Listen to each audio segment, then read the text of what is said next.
Hey guys, welcome back to another video and welcome to my 1-year ownership review of my Mk7 Fiesta ST. So I've had the car now for a little bit over a year. It's been about 14 months and I've loved pretty much every moment of it. It has been an absolutely amazing car, really good step up from my Mk6 Fiesta, which is my first car.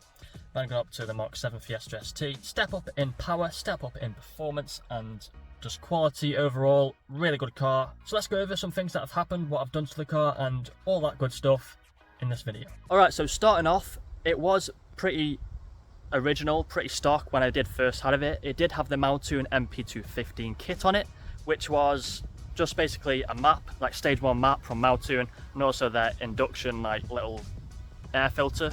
Other than that, it was completely standard. It had really good service history and I brought it from my work, so it's been looked after. And yeah, it was originally on 60,000 miles. I've now done about 13,000 more miles, so it's on like 73k I think, something like that.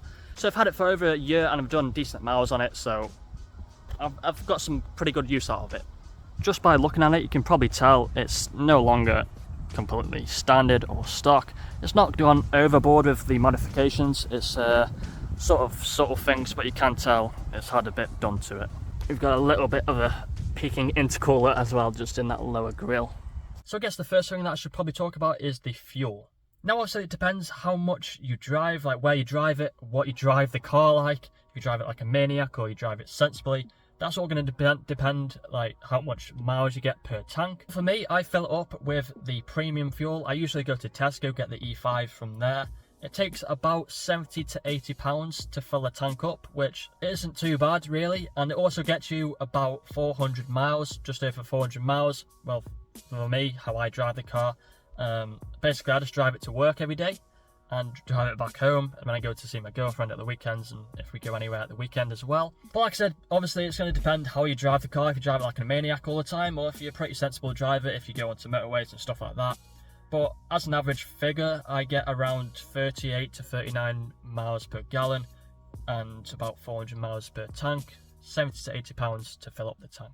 So as you can see right there, as proof, average MPG, 37.8. So yeah, around the 38 sort of marker for the MPG. So moving over from fuel, I guess the natural thing to go over next is the issues and sort of the maintenance side that I've had over this past year. I've not really had any problems with the car, to be honest. First thing that I had was a nail in the tyre, and that can happen at any time, it can happen to any car. It's just one of them things that happens. So that was the first sort of problem, I guess, that I had with the car, but again, it's not the car's fault, it's not my fault, it's just what happens, it's just a nail in the tyre. After that is actually something which I would recommend, you know, it's things sort of to watch out for if you're looking to buy one.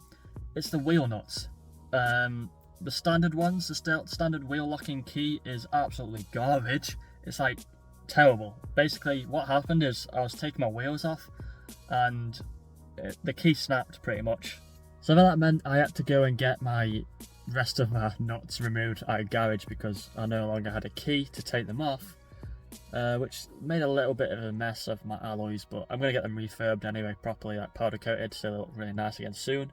But yeah, that's one thing I would definitely say if you've got one, or if you're thinking about getting a Fiesta ST, get some different locking nuts and keys, because the standard ones are terrible. Other than that though, that was all that happened for that pretty much whole year until my MOT came up, and then a few things popped up on the MOT like tyres, ball joints, you know, sort of just standard maintenance, like nothing crazy, you know, it's just maintenance, standard stuff. The only real issue I had was shortly after the MOT I had a coolant leak, and it's pretty common in these, especially when you have them mapped and running a bit more power. Cars like this are eternal. You take care of them, and they'll run forever. So basically what happened is one of my coolant pipes, hoses, they were basically just turned into a breadstick. They went really brittle and like coolant was leaking. Engine got obviously hot.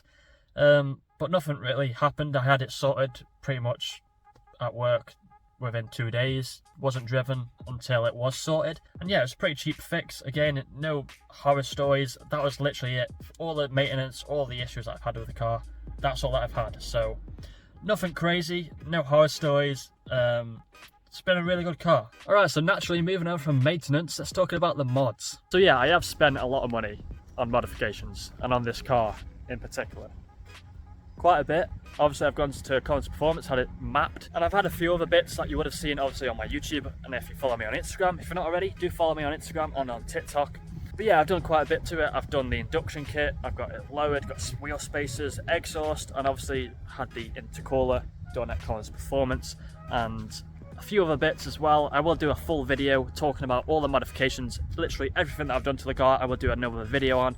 But yeah, it was originally mounted an MP215, really good map that is, but the Collins Performance just brings the whole car to life. It just feels amazing to drive. I guess moving on from there, let's talk about would I recommend this car. If you're looking to buy one, would I recommend one?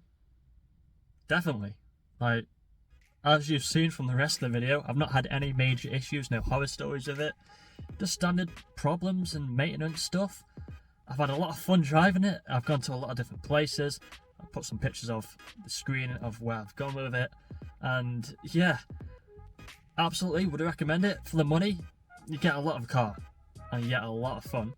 And it's decent on fuel. What can go wrong? With that being said though, I'm going to end off this video here. Please do subscribe if you're not already. We're almost at 1,000 subscribers, so yeah, that's just amazing. Thank you to everyone that has subscribed. But that's it for today. Thanks for watching. I'll see you guys later.